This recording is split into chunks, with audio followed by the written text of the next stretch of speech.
मिर्ज़ापुर 3 में इस बार आपको देखने को मिलेगा। तो आप अगर बोलो कि मैं एक्टर हूँ तो लोग मजाक बनाने लगते थे, वो करते थे ना, तो हर बार मैं सोचता था कि आज कुछ नया बोलूँगा।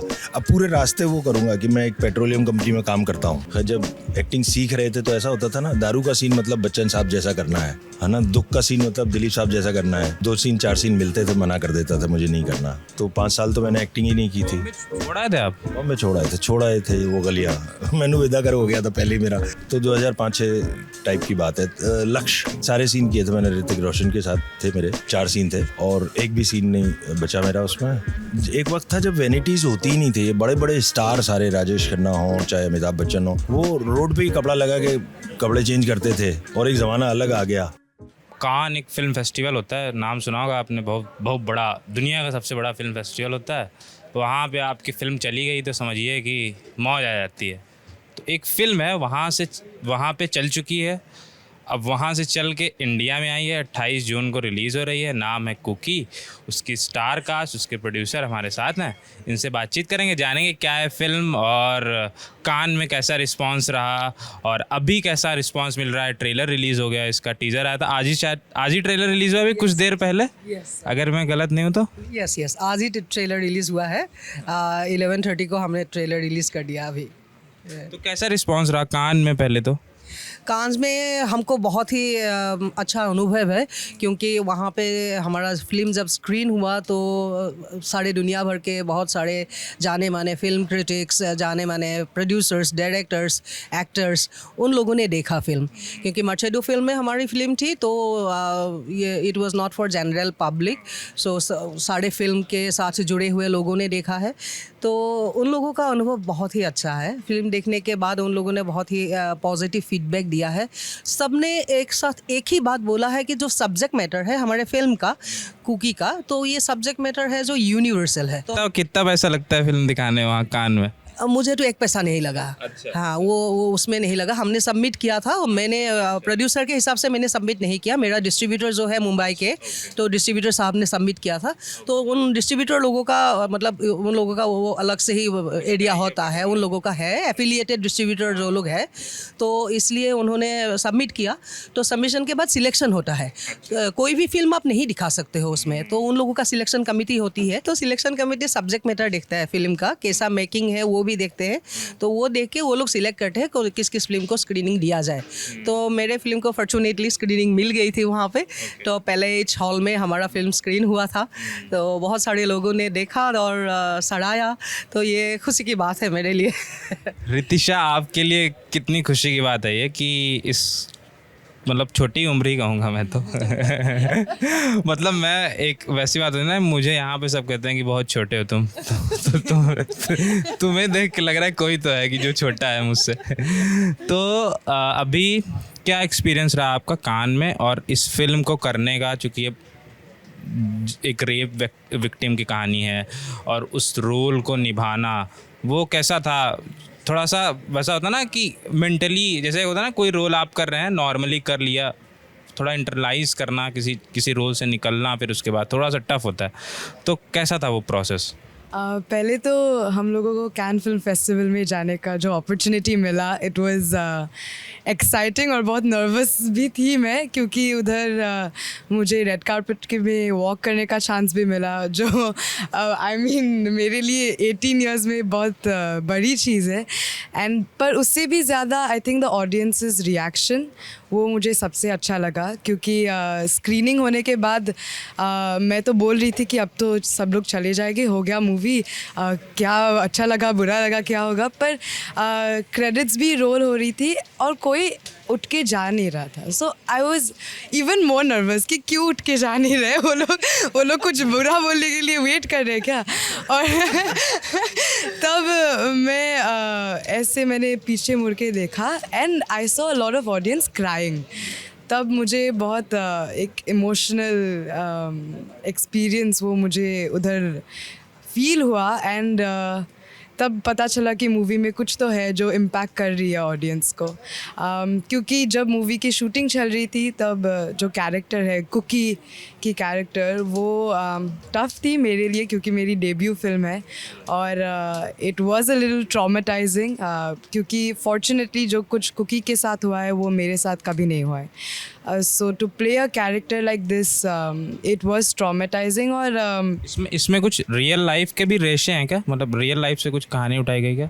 मतलब ये तो आधार पर ये तो रियलिटी है, ये इट्स नॉट अ बायोपिक किसी की, बट इट इज़ रियलिटी। सबके साथ बहुत ऐसे न्यूज़ हम लोग देखते आ रहे हैं, पर कुछ टाइम लगा, I think 4 months to fully forget Cookie, क्योंकि उसके बाद मैं स्कूल चली गई थी। मैं तब 10th दे के शूटिंग किया था, तो 11th 12th भी तो करना है, तो तभी भी रात को बुरे सपने आए थे। पर इट्स ऑल गुड नाउ, क्योंकि मुझे एक चीज़ पता चली कि अगर कुकी की कैरेक्टर प्ले करने के बाद भी मुझे इतना ट्रॉमेटाइजिंग लगा, तो असली में जो कुकी है उनके लिए कितना टॉर्चरस रहा होगा ये एक्सपीरियंस, और वो कितने स्ट्रॉन्ग है। सो उनके लिए मेरे अंदर बहुत रिस्पेक्ट आ गई। So it's all worth it in the and. कितने परसेंट है 12th में? नहीं, अभी रिजल्ट नहीं आया। नहीं, इसी बार 12th दिया है मैंने। सर आप बताइए कि मतलब बहुत सारे आपने फादर्स, जितना मतलब मैं देखता हूँ मिर्ज़ापुर या सिलेक्शन डे की, मैं भी आपको उससे पहले भी बात कर रहा था, सिलेक्शन डे की या पगलेट या फिर अन्य बहुत सारे में आपने फादर का रोल है। इवन दिल्ली क्राइम में भी आप, वो अलग बात है, आपका कुछ रोल अलग है, फादर भी हैं आप। तो ये कैसे अलग था, क्योंकि ये थोड़ा सा ज़्यादा सेंसिटिव है दूसरे कैरेक्टर्स को लेके, क्योंकि आपको उसे संभालना है, चीज़ें करनी है, बहुत बहुत कुछ होता है। तो हाउ वाज दैट? देखिए, मैं जो इसके डायरेक्टर हैं प्रणव, उनसे बहुत वक्त से टच में था। वो आइडिया जब डेवलप कर रहे थे तब से मुझसे वो जिक्र कर रहे थे इसका, और उन्होंने मुझे जो वन लाइन दिया था वो जो बड़ा चैलेंजिंग और इंटरेस्टिंग लगा था। उन्होंने मुझे जो मेरे कैरेक्टर के लिए वन लाइन दिया था वो दिया था कि जैसे मैंने वकील के किरदार किए हैं कई दफ़ा, इवन मिर्ज़ापुर के अलावा भी वकील किरदार किए हैं, तो ये भी वकील का ही किरदार है। लेकिन ये एक ऐसा है जो मुझे सोच के बड़ा अजीब लगा कि अगर एक बाप है जिसकी बेटी का रेप हो जाए और वो केस वही लड़ रहा हो, तो क्या डिटेल्स में उसको जाना पड़ेगा और उनको सहन करना पड़ेगा। तो दैट वाज द मतलब इनिशियल क्या कहना है स्टिमुलेंट फॉर मी। 2 लेयर्स थी। हाँ, ये वाला था। हालांकि उस वाले एस्पेक्ट को बहुत ज़्यादा एक्सप्लोर नहीं किया क्योंकि डेवलपमेंट स्टेज में था, और बहुत सारे नए एस्पेक्ट्स को एक्सप्लोर किया इस फिल्म में, है ना। लेकिन मेरे लिए वो एक वो तुरंत जिसको कहते हैं ना कि हाँ यार करते हैं, ये वाली बात थी। मतलब ऐसा कुछ, अभी फिल्म बंदा आई थी ना मनोज वाजपेयी की, ऐसा कुछ कैरेक्टर उनका भी था कुछ शायद, बस वो फादर नहीं थे। हाँ, फादर नहीं थे बंदा में, और मतलब वो एक वकील और एक साथ एक समाज सेवक, दोनों का काम था वो। और इसका काफ़ी पर्सनल है ये। हालांकि एक मोमेंट ऑफ टाइम आपको लगता है कि यार ये पर्सनल से ऊपर उठ जाता है ना, जब आपको हर किसी का दर्द दिखाई देने लगता है अपनी बेटी के थ्रू। तो मतलब एक राजेश तेलंग जिन्होंने इतना सारा काम किया है, जिन्होंने NSD से बाकायदा ट्रेनिंग ली है, किसी किरदार को कैसे निभाया जाए, तो वो कैसे अप्रोच करते हैं किसी किरदार को जब उनके पास सबसे पहले कोई स्क्रिप्ट आती है या कोई जैसे मान लीजिए वन लाइनर दे दिया उन्होंने, तो वो कैसे अप्रोच करते हैं? क्योंकि सबका अपना अलग अलग तरीका होता है। बहुत क्लीशे सवाल है, लेकिन पूछा जाना ज़रूरी है। जो लोग देखते हैं फिल्म में उनको ये नहीं बताना कि क्या किया होगा, इसके पीछे क्या मेहनत रही हुई, कैसा रहा होगा। देखिए, ये मतलब ये सवाल हर चरित्र पे डिपेंड करता है कि हर चरित्र की तैयारी अलग होती है। हर चरित्र समान रूप से तैयार नहीं किया जा सकता। लेकिन एक चीज़ जो कॉमन है वो ये है कि आपको स्क्रिप्ट को बाइबल मानना पड़ता है कि सारी दुनिया ये है, इस दुनिया में ही आपको खोजना है अपने चरित्र को। फिर आपको ये खोजना है कि इस चरित्र में मेरे से क्या समानताएं हैं और मेरे से क्या असमानताएं हैं। जो समानताएं वो आसानी से आ जाएंगी, और असमानताओं के लिए आपको उसका जो मेंटल फ्रेमवर्क है उसको बनाना पड़ेगा अपने अंदर ना, कि विचारधारा में परिवर्तन है जो आपके अंदर सोच बनानी पड़ेगी। उसके लिए थोड़ा बैकग्राउंड हिस्ट्री भी आप सोचते हैं, बनाते हैं, कुछ फिल इन द गैप्स करते हैं, या कोई चरित्र है उसका प्रोफेशन क्या है उसके बारे में जानने की कोशिश करते हैं। उसको समझते हैं। कोई अगर स्किल एक्वायर करनी है आपको किसी पर्टिकुलर रोल के लिए, जैसे बंदिश बैंडिट में आपको म्यूजिशियन बनना है, या सिद्धार्थ में चेन रिपेयरिंग का काम सीखना है, या इस तरह के, तो वो तो ऐसे करके हर चरित्र की अलग अलग है। लेकिन अगर आपकी अभिनेता की तैयारी अच्छी हो तो चरित्र की तैयारी थोड़ी कम होती है। जब यहाँ पे थे, दिल्ली में थे, तब कैसी तैयारियाँ करते थे आप लोग? क्या होता था मतलब कुछ अलग अलग, जैसे राजकुमार राव कहते हैं, हम लोग अतरंगी चीज़ें करते थे इधर उधर, कुछ वैसा करते थे आप लोग? अनूप सोनी वगैरह थे ना आपके बैच में, 93 बैच? हाँ नहीं, वो तो एक क्या है ना कि एक्टर का जॉब है ना 24/7 है ना। आप 9 to 5 एक्टर समझोगे तो नहीं होगा। 24 घंटे वो ख्याल चलता रहता है, 24 घंटे आपके विचार आते रहते हैं। कोई भी चीज़ आपकी किसी एक्सप्रेशन से मेरे को अच्छा हाँ ये चीज़ हो सकती है, या कोई भी ख्याल, तो आप वो जागरूकता ऑब्जर्वेशन की तो रखनी ही पड़ती है।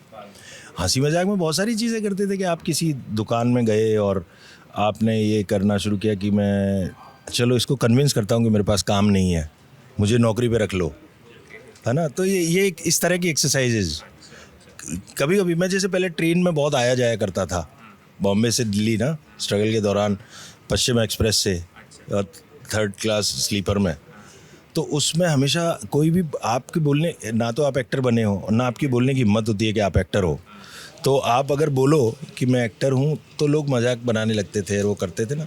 तो हर बार मैं सोचता था कि आज कुछ नया बोलूँगा, अब पूरे रास्ते वो करूँगा कि मैं एक पेट्रोलियम कंपनी में काम करता हूँ उसको कन्विंस करूँगा कि मैं करता हूँ चाहे तो ये मतलब इस तरह की मजाक वाली चीज़ें, मज़ेदार चीज़ों से के तरीके भी एक्टिंग, लेकिन एक्टिंग की जो प्रॉपर ट्रेनिंग है वो भी करते रहते थे। आप न्यूयॉर्क, हाँ, फिल्म एकेडमी से कोई कोर्स भी किया आपने? हाँ। वहाँ पे क्या अलग होता है? एनएसडी वाला कोई बंदा है हमारे साथ, उनसे बहुत लोगों से मिलते रहते हैं। क्या होता है न्यूयॉर्क में, क्या पढ़ाते हैं? मैंने न्यूयॉर्क फिल्म एकेडमी में ऑनलाइन कोर्स किया था, तो उधर कोविड के दौरान किया था क्या? हाँ एक्चुअली जाने का मन था पर नहीं हुआ, but it was worth it, क्योंकि बहुत कुछ एक्टिंग के बारे में मुझे ज़्यादा नहीं पता, और मेरा एज भी नहीं था कि मैं वो इंस्टीट्यूशंस में जाके अभी कोर्स करूँ, पर उधर कुछ कुछ सिखाया। कभी कभी हम लोगों को एंटागनिस्ट प्रोटैगनिस्ट दोनों रोल में सेम डायलॉग बोलने के लिए बोला, एंड मेरी जो टीचर थे वो हीथ लेजर के साथ उन्होंने काम किया है, सो उन्होंने भी बहुत कुछ मुझे सिखाया। ज़्यादा लंबा कोर्स नहीं था, पर आई थिंक कैसे एक कैरेक्टर, मतलब द इनिशियल स्टेजेस, एक कैरेक्टर को कैसे अप्रोच करना चाहिए, how to internalise the character, basic stages वो कोर्स में मैंने सीखी। तो मैं एक चीज़ जोड़ना चाहूँगा, रितिशा के साथ मैंने काम किया इस सीरीज़ में, और मैंने फिल्म का रफ कट भी देखा है। रितिशा ने कमाल का काम किया है, चाहे इसने न्यूयॉर्क एकेडमी से ऑनलाइन कोर्स किया हो, ऑफलाइन कोर्स किया हो, वो कोई मायने नहीं रखता। इसका काम बोलता है, इसका काम सच में बोलता है, and well done. Thank you so much. आज जो है, आज एक्स्ट्रा मिठाई खा लेना जाके। अच्छा, नहीं खाती है? नहीं, मिठाई मतलब ऐसे बात नहीं है कि मैं डाइटिंग कर रही हूँ, मैं चिप्स खा लेती हूँ। चिप्स है, cheat meal. Cheat meal chips है, चीटिंग क्या, कुछ डाइटिंग ही नहीं है। एवरी डे अच्छा लगता है चिप्स, मिठाई ज़्यादा स्वीट हो जाती है मेरी। तो बतौर प्रोड्यूसर इस प्रोजेक्ट से जुड़ना, मतलब जो कि सेंसिटिव प्रोजेक्ट है, जैसे बार बार, मतलब सेंसिटिव तो ठीक है, बहुत सारी फिल्में बनती है, पर फिर भी बैक करना थोड़ा सा वो होता है। एक होता है ना कि किसी भी फिल्म को आप, एक ऐसी फिल्म को बैक करें आप जो कमर्शियल हो और लोग देखे जाके थिएटर में, ये थोड़ा सा अलग तरह की फिल्म है, तो वो बैक करना कितना, कैसे होता है, कहाँ से अंदर से कुव्वत आती है? तो actually by profession I am a lawyer. So जब मैं बचपन में कॉलेज में पढ़ रही थी क्लास 11-12 में, तभी से मैं थोड़ा सा वुमेन राइट्स के लिए मतलब काम कर रही थी, तो सोशल वर्क कर रही थी। तो मुझे मतलब ऐसा नहीं है कि करना चाहिए, ऐसे नहीं, मेरे अंदर से आता है कि कुछ करूँ। तो तभी मैंने कुछ ऐसे विक्टिम्स के साथ मेरा मतलब टच में रही हूँ। मैं उन लोगों से मिली, उनका दर्द मैंने देखा है अपने आँखों से। मैंने फील किया है। तो फिर बाद में जब मैं लॉयर बनी तब भी मैंने ऐसे बहुत सारे केसेस में असिस्ट किया है गवर्नमेंट प्लीडर को। तो मैंने मतलब तभी वो केस स्टडी के दौरान भी मैंने ऐसे बहुत सारे विक्टिम्स को जानने का मुझे मौका मिला। तो ये सब देख के मेरे दिल में ये था कि नहीं, I should do something for all this people. So इन लोगों का पेन को मतलब समझने के लिए, लोगों को समझाने के लिए कुछ तो करना चाहिए। तो ये स्टोरी का जो कॉन्सेप्ट एंड आउटलाइन था वो मैं लिख के रखी थी। तो मैंने सोचा था कि कभी बनाऊंगी इसके ऊपर। मेरी बनाने का जुनून अंदर से था। ऐसा नहीं है कि मुझे फ़िल्म बना के पैसा कमाना है, इस हिसाब से नहीं है, मुझे कुछ करने का जुनून था इस सब्जेक्ट के ऊपर। तो फिर मैंने जब डायरेक्टर प्रणब आके मेरे से मिला तो वही जो आपने अभी बताया कि वो कमर्शियल करने के लिए आया था मेरे पास, कि उसका भी डेब्यू फिल्म है, वो भी कुछ रोमांटिक फिल्म करना चाहता था। फिर मैंने प्रणब को बोला कि ये है मेरा स्टोरी, तो तुम इस स्टोरी के ऊपर कुछ कर सकते हो कि नहीं। तो उसने कुछ समय मांगा मेरे से, 2-3 महीने। उसके बाद वो आके बोला मैडम मैं तैयार हूँ, मैं करूँगा ऐसे बोला। सो इसको डेवलप करो, इसमें स्क्रिप्ट लिखो और आगे बढ़ो। फिर मैंने उसको बोला, फिर उसने भी मुझे बोला बहुत बार, और मेरे बहुत सारे फ्रेंड्स लोगों ने भी मुझे बोला कि ये ऐसे सब्जेक्ट में क्यों रिस्क ले रही हो, तुम्हारा पैसा तो वापस आएगा नहीं, लोग तो देखेंगे नहीं। तो मैं ऐसा नहीं समझती हूँ। बात यह है कि एंटरटेनमेंट का मतलब क्या होता है। तो अगर आप किसी सब्जेक्ट को अच्छी तरह से फील करके फिल्म देखो। आजकल ये माहौल नहीं है कि खाली नाच गान डिसुम डिसुम देखने के लिए लोग थिएटर में जाते हैं, ये माहौल अभी नहीं है। फ़िलहाल जो फिल्म हिट हुई है सिनेमाज में, वो हमको वही मतलब वो फीडबैक दे रहे हैं कि लोग आजकल कॉन्सेप्ट देखते हैं कि फ़िल्म का सब्जेक्ट मैटर किया है, फ़िल्म से कुछ मैसेजेस है कि नहीं, सोसाइटी में कुछ इम्पैक्ट है कि नहीं। ये सब बातें मायने रखती है आजकल।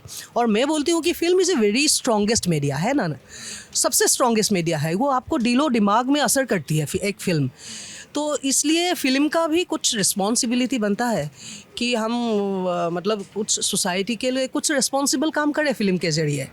तो अभी जैसे कि आप 3 इडियट्स देखने के बाद एजुकेशन सिस्टम के ऊपर ही सबका नज़रिया बदल गया। इस तरह का काम होता है। मतलब एक फ़िल्म देखने के बाद, अभी 12 फेल देखने के बाद हमारा बहुत सारे ओपिनियंस चेंज हो गए हैं। तो मैं सोचती हूँ कि कुकी देखने के बाद भी सोसाइटी में, प्रशासन में, न्याय व्यवस्था में, हमारे दिलो दिमाग में एक असर तो पड़ेगा। अच्छा, अभी आपने बोला कि मतलब लोग सिर्फ डिशुम देखने नहीं जाते हैं, चीज़ें नहीं करते हैं। इस पे थोड़ा सा मुझे आपत्ति है, इस पे मैं सर से पूछूंगा कि मतलब सिर्फ बहुत सारी ऐसी फिल्में हैं जो ज़्यादातर तो वही हिट हो रही हैं आजकल। आप 2000 जब मतलब एक बोला कि बॉलीवुड का वैसा डाउन फेज़ आ गया, फिर आपकी पठान आई, जवान आई, गदर 2 आई, फिर एनिमल आई, और पूरा मतलब इस तरह की। इवन अभी जैसे मैदान आई तो उतनी हिट नहीं हुई जैसा उसे होना चाहिए था। It was a good film, ठीक है। या अभी चंदू चैम्पियन चल रही है, it is a good film. तो मतलब ये तो एक वैसा क्या ऑडियंस वैसी फिल्में ही देखना पसंद कर रही है। 12 फेल और इस जैसे 1-2 फिल्म, हाँ लापता लेडी, ये तो एक्सेप्शन है, ये 2 एक्सेप्शन है उन पे। मैंने ये एक्सेप्शन है, ये मैं इसलिए पहले ही बोल दे रहा हूँ।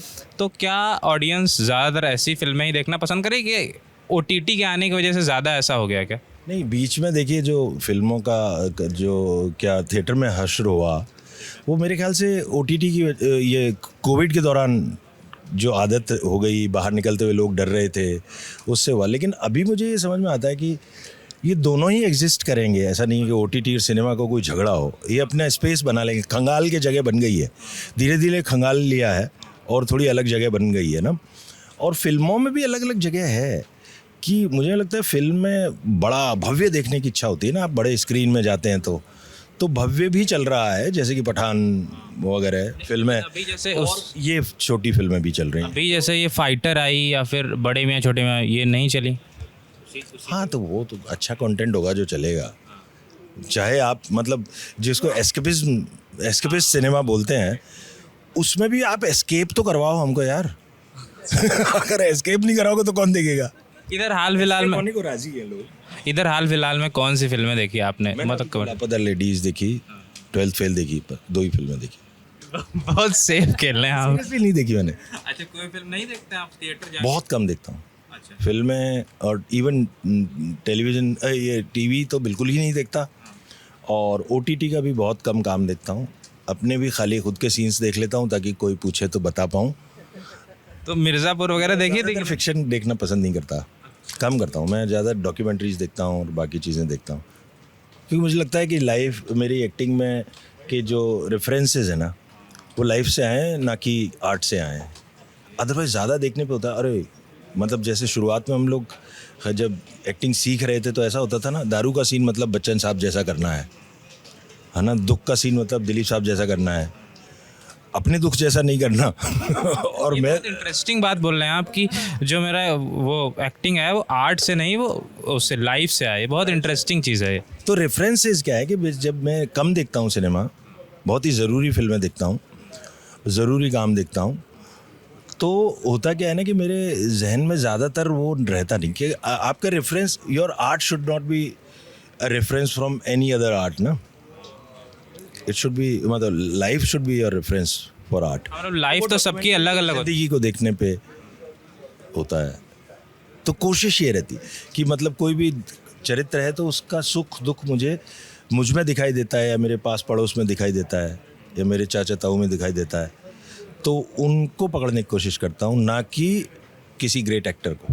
अच्छा, मतलब जैसे रोने होने का सीन होता है, दुख का वैसा टाइप का सीन होता है, तो हाँ, मतलब अगर मान लीजिए वैसा सीन होता है तो क्या उसमें क्या सोचते हैं उस समय, या उसी किरदार में एकदम, जैसे कई लोग ऐसा प्रोसेस होता है उनका कि उस कि आपके साथ अपनी लाइफ का कुछ सोच लेते हैं, फिर उस समय रोना आ जाता है उस टाइप का, या फिर इसको स्टानिस्लावस्की की एक्टिंग मेथड भी है ना, उसमें भी इसको इमोशनल सब्स्टिट्यूशन कहा गया है कि you emotionally substitute an emotion, है ना। कि मतलब अब जैसे मेरे को एक सीन करना है कि अगर फिल्म में मेरे भाई का इंतकाल हो गया है और रोना है मुझे, लेकिन ज़िंदगी में तो नहीं हुआ है, लेकिन ज़िंदगी में पिताजी का हुआ है, तो मैं उस को याद कर सकता हूँ, लेकिन तो वो वहाँ पे पता नहीं चलेगा, क्योंकि सिनेमा में कॉन्टेक्चुअली चीज़ दिखाई देती है ना। पिता के बहुत करीब थे, मैंने देखा आपको सोशल मीडिया देख रहा था, बाल वाल काट रहे थे आप। हाँ, अभी रहे नहीं, 2 साल हो गए, लेकिन वो बाहर से बाल कटवा के आते थे बहुत ही बेकार से, पता नहीं किस नाई के पास चले जाते थे। फिर मैंने कहा कि मैं काटूंगा आपके, है ना। फिर यूट्यूब से मैंने बाल काटना सीखना शुरू किया, और कोविड की वजह से और था कि बीमार ना पड़े, तो मेरी अच्छी प्रैक्टिस हो गई। उसके बाद वो कभी नहीं जाते थे कहीं बाल कटवाने, मैं ही काटूंगा, तो उनके हमेशा मैं बाल काटता था। अच्छा, मतलब कब ऐसा लगा कि अब वैसा काम ढूंढने नहीं जाना है, अब तो सिर्फ ऐसा करना है कि अब लोग आने लगे हैं, वैसा टाइप कब लगा ये लास्ट टाइम जब कुछ काम किया? हाँ, लोग आने लगे हैं, वो तो हुआ, लेकिन काम की चाहत, अच्छे काम की चाहत तो अब भी है ना। नहीं वो तो है, पर मेरा ये कहने का है कि जब ऐसा कौन सा काम कर लिया आपने, आपको लगा कि now you have arrived type? मतलब ऐसा तो मुझे लगता है कि मेरी ज़िंदगी में जो सिद्धार्थ फिल्म आई, उसने मेरे सारा परिवर्तन लाया है। अदरवाइज़ तो मैं NST में पढ़ा रहा था, बॉम्बे छोड़ के आ गया था, और 2 सीन 4 सीन मिलते थे, मना कर देता था, मुझे नहीं करना। तो 5 साल तो मैंने एक्टिंग ही नहीं की थी। छोड़ा थे आप? बॉम्बे छोड़ाए थे वो गलियाँ। मैंने विदा कर हो गया था पहले ही मेरा। तब दूरदर्शन वगैरह में काम करते, उसके बाद फिर? हाँ, उसके बाद मैं बॉम्बे छोड़ाया था, मैंने 7-8 फिल्में भी की थी, बट मज़ा नहीं आ रहा था। तो मैं तक्षक, देव और मंगल पांडे, तो 2005-06 टाइप की बात है। लक्ष्य मैं भी किया था, एक भी सीन बचा नहीं मेरा, 4 सीन उड़ गए मेरे। लक्ष्य के सारे सीन? हाँ, एक भी सीन नहीं था मेरा उसमें, लेकिन सारे सीन किए थे मैंने। ऋतिक रोशन के साथ थे मेरे, 4 सीन थे, और एक भी सीन नहीं बचा मेरा उसमें। पता चला क्यों उड़ा दिया? वो मुझे मालूम नहीं, मेरे पास लेटर आया था इनका, फरहान अख्तर, रितेश अदवानी, इनका, सो नाइस ऑफ देम, कि उन्होंने अपॉलोजी लेटर भेजा था मुझे, वो आज भी रखा हुआ है मेरे पास, कि it has nothing to do with your performance but the length of the film. तो वो मैं मानता हूँ लेंथ ऑफ द फिल्म होगा कारण, क्योंकि कोई भी प्रोड्यूसर अपने पैसे क्यों लगाएगा 4 दिन की शूटिंग करके, अगर उसको नहीं रखना है। नहीं रखना है तो कैसे थे उस समय ऋतिक रोशन, कैसे थे? बहुत सही था। मैंने बड़ा अच्छा लगा था उनके साथ काम करके, और बड़े अकोमोडेटिंग थे, क्योंकि सेम डे मेरा कोई और शूट था और डेट फंस रही थी, तो he adjusted this timing for me. हाँ, क्योंकि मेरा अगला शेड्यूल बच्चन साहब के साथ था, तो शायद उस इज्जत में किया होगा, लेकिन देव फिल्म भी उसी समय चल रही थी। हाँ एक साथ कई फिल्में उस समय करते थे, अब तो शायद एक एक ही करते हैं तो। नहीं, अब मिलती हैं जितनी करता हूँ यार। कोशिश रहती है कि एक वक्त में एक काम चल रहा हो ताकि आप कंसंट्रेट कर पाएँ। और पहले इतने बड़े रोल नहीं करता था ना, छोटे रोल थे, तो 2-4 दिन हाँ, तो जिधर पैसा तो जहाँ पैसा मिल जाए, जहाँ पे कोई संबंध बन जाए, है ना। भटक रहे थे कटोरा लेके तो उस समय, मतलब मैं एक फिर अभी इधर आऊँगा, इसमें से एक जुड़ा मुझे सवाल। हाँ हाँ, मैं थोड़ा तो मैं फिर भी हाँ, मतलब मुझे ये पूछना है कि उस समय का स्टार कल्चर और आज का स्टार कल्चर क्या डिफरेंस है? क्योंकि अभी कहते हैं ना कि उस दिन मतलब अनुराग कश्यप भी बोल रहे थे कि इन लोग की फ़ीस उतनी ज़्यादा नहीं होती है। अन्य लोगों से मैं बात करता तो कहते हैं स्टाफ इतना ज़्यादा लेके चलते हैं ये लोग, 15-20 लोग होते हैं साथ में स्टाफ में, उसी से सारा प्रोड्यूसर परेशान हो जाता है, पैसे की दिक्कत होती है। अभी और तब भी ऐसा था या अब ऐसा होने लगा है? नहीं, देखिए पुराने जो हमारे वक्त से भी पहले, मैंने तो वो वक्त देखा ही नहीं। एक वक्त था जब वैनिटीज़ होती ही नहीं थी। ये बड़े बड़े स्टार सारे, राजेश खन्ना हो चाहे अमिताभ बच्चन हो और कोई भी, वो रोड पे ही कपड़ा लगा के कपड़े चेंज करते थे चद्दर के पीछे, है ना। एक ज़माना वो भी था और एक ज़माना अलग आ गया, है ना। तो जो अभी फिल्मों में कॉरपोरेट कल्चर आया है ना, उससे फ़ायदा भी हुआ है क्योंकि पहले पैसे बहुत सारे मर जाते थे, लाला कल्चर था वो, है ना। तो पैसे आपके बहुत सारे डूब जाते थे, लेकिन ये सारी चीज़ें नहीं थी, तामझाम नहीं था और ज़्यादा कनेक्ट था। अभी क्या है कि ज़्यादा प्रोफेशनल हुआ तो पैसे नहीं डूबते हैं, लेकिन ये जो एक्स्ट्रा फ्रिंज भी आ गया ना, तो मैं तो इसको फ़ायदे की चीज़ समझता हूँ कि एक कम से कम बहुत सारे आर्टिस्ट के जो पहले पैसे प्रोड्यूसर खा जाया करते थे, मेरे भी बहुत सारे खाए हैं लोगों ने। किसमें खाया अगर बता दें? बहुत सारे, मैं कितने गिनाऊँ इतने पैसे। एक आध गिना दी। नहीं, ऐसे नाम नहीं ले सकता क्योंकि अब 20 साल से ऊपर हो गया, सबको माफ़ कर चुका हूँ मैं।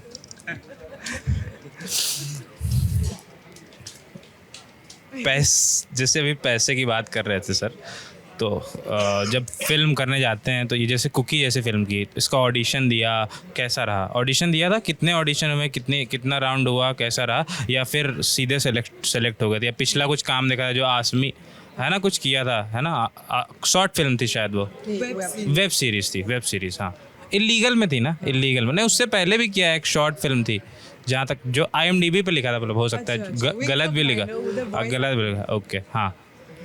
तो वहाँ वॉइस से मुझे याद है, वो जो कोर्स किया था वहाँ वॉइस ओवर का कुछ बेस्ट वॉइस ओवर का कुछ अवार्ड मिला था। नहीं, वो विंग्स ऑफ माइंड में एक शॉर्ट फिल्म थी वो सिर्फ फेस्टिवल्स के लिए बनाई गई थी, तो उसमें मैंने वॉइस ओवर किया था। तो मुझे US से एक फिल्म फेस्टिवल से बेस्ट वॉइस ओवर का अवार्ड मिला था। अच्छा, ये बहुत भ्रामक खबरें लिखी होती हैं गूगल पे कभी कभी एम्बैरेस भी हो सकते हैं आप। नहीं कुछ नहीं।